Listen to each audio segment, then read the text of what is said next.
বাংলাদেশ বেতার রাজশাহী। এখন শুনবেন স্থানীয় সংবাদ। আসসালামু আলাইকুম। বাংলাদেশ বেতার রাজশাহী স্থানীয় সংবাদ পড়ছি জান্নাতুল রাব্বি বিনতে হান্নান। নাটোর সদর উপজেলার ভোটার তালিকা হালনাগাদ কর্মসূচির নিবন্ধন কার্যক্রম শেষ হয়েছে। তালিকায় নতুন ভোটার হিসেবে অন্তর্ভুক্ত হয়েছেন ৮,৪০৯ জন। এর মধ্যে পুরুষ ৬,১৬৭ এবং নারী ৮,৪০৯ জন। এছাড়া তৃতীয় লিঙ্গের ৩ জন। ভোটার বৃদ্ধির হার ৫.২৪%। নাটোর সদর উপজেলায় বিদ্যমান ভোটার সংখ্যা ২,৭৮,৩০০ জন। ৫ই ফেব্রুয়ারি থেকে শুরু হয়ে ৬ মার্চ পর্যন্ত Natore collectorate public school and college এবং নাটোর নবাব সিরাজউদ্দৌলা সরকারি কলেজ কেন্দ্রে নিবন্ধন কার্যক্রম সম্পন্ন হয়। এর আগে ২০ জানুয়ারি থেকে ৩রা ফেব্রুয়ারি পর্যন্ত বাড়ি বাড়ি গিয়ে ভোটারদের তথ্য সংগ্রহ করা হয়। উপজেলা নির্বাচন অফিসার উজ্জ্বল কুমার রায় জানান, তথ্য সংগ্রহ শেষে ভোটার নিবন্ধন কার্যক্রম সুষ্ঠুভাবে সম্পন্ন হয়েছে। সারা দেশের মতো আগামী ১৫ই ফেব্রুয়ারি পাবনায় শুরু হচ্ছে শিশুকে ভিটামিন A+ ক্যাপসুল খাওয়ানো।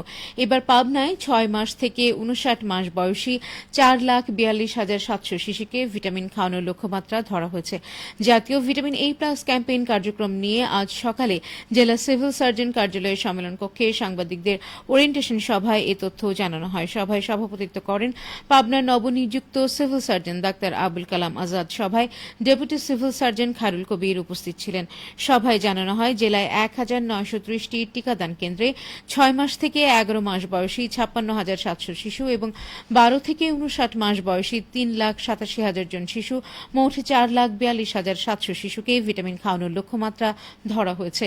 এদিকে নওগাঁ নিয়ামতপুর উপজেলায় আগামী শনিবার শিশুদেরকে ভিটামিন A+ ক্যাপসুল খাওয়ানো উপলক্ষে অবহিতকরণ ও পরিকল্পনা সভা অনুষ্ঠিত হয়েছে। গতকাল উপজেলা পরিষদ মিলনায়তনে সভায় সভাপতিত্ব করেন উপজেলা নির্বাহী কর্মকর্তা মোহাম্মদ মেহেদী হাসান। সভায় নিয়ামতপুর স্বাস্থ্য কমপ্লেক্সের আবাসিক মেডিকেল অফিসার প্রণব কুমার সাহা সহ স্বাস্থ্য বিভাগের অন্যান্য কর্মকর্তাগণ উপস্থিত ছিলেন। নওগাঁয় নাগরিকের পরিচয়পত্র পরিষেবা নির্বাচন কমিশন থেকে অন্যত্র স্থানান্তরের প্রতিবাদে মানববন্ধন ও অবস্থান কর্মসূচি পালিত হয়েছে।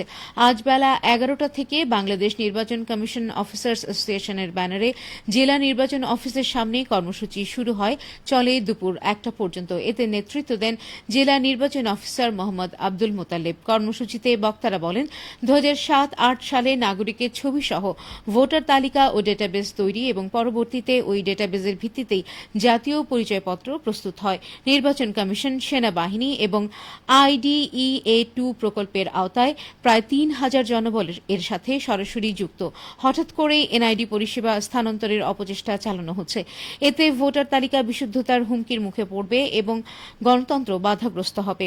তাই নাগরিককে ভোগান্তির হাত থেকে রক্ষায় এমন সিদ্ধান্ত থেকে সরে আসতে দাবি করেন বক্তারা। কর্মসূচিতে অতিরিক্ত জেলা নির্বাচন অফিসার গোলাম মোস্তফা, সদর উপজেলা নির্বাচন অফিসার কায়সার মোহাম্মদ, নির্বাচন কর্মকর্তা মুজিবুল আলম, সহকারী প্রোগ্রামার মোহাম্মদ আকাশ মণ্ডল ও অন্যান্য কর্মকর্তা কর্মচারীগণ অংশ নেন। পবিত্র ঈদ উল ফিতর উপলক্ষে নাটোরের ৮টি পৌরসভা এলাকায় ৩০,৮০৭টি অসহায় পরিবারের মাঝে ভিজিএফ চাল বিতরণ কার্যক্রম শুরু হতে যাচ্ছে। কর্মসূচির আওতায় প্রতি পরিবার বিনামূল্যে ১০ কেজি করে চাল পাবেন। জেলা ত্রাণ ও পুনর্বাসন কর্মকর্তা AKM শাহ আলম জানান, দুর্যোগ ব্যবস্থাপনা ও ত্রাণ মন্ত্রণালয় জেলা প্রশাসনের অনুকূলে এই চালের বরাদ্দ প্রদান করেছে। পরবর্তীতে জেলা প্রশাসন ৮টি পৌরসভা কর্তৃপক্ষের নিকট চালের বরাদ্দ স্থানান্তর করে। অতি দ্রুত পৌরসভা পর্যায়ে বিতরণ কার্যক্রম শুরু হবে।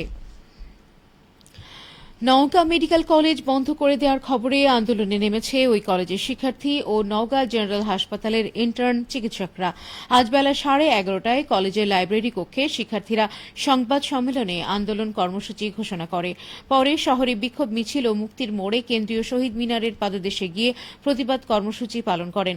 শিক্ষার্থীরা বলেন, নওগাঁ মেডিকেল কলেজ বন্ধের সিদ্ধান্ত অযৌক্তিক। এ ধরনের সিদ্ধান্ত নেওয়া হলে মেডিকেল শিক্ষা ও চিকিৎসা খাতের বিশাল ঘাটতি তৈরি করবে। বিশেষ করে বরেন্দ্র অঞ্চলের প্রান্তিক জনগোষ্ঠীর স্বাস্থ্যসেবাও সংকুচিত হয়ে পড়বে। তারা বলেন, নওগাঁ আধুনিক হাসপাতালের বড় একটি ভবনে অস্থায়ী ক্যাম্পাস হিসেবে নওগাঁ মেডিকেল কলেজের কার্যক্রম চলছে। এতে ৬৮ জন শিক্ষক ও 5টি ব্যাচে প্রায় ৬০০ শিক্ষার্থী অধ্যয়নরত।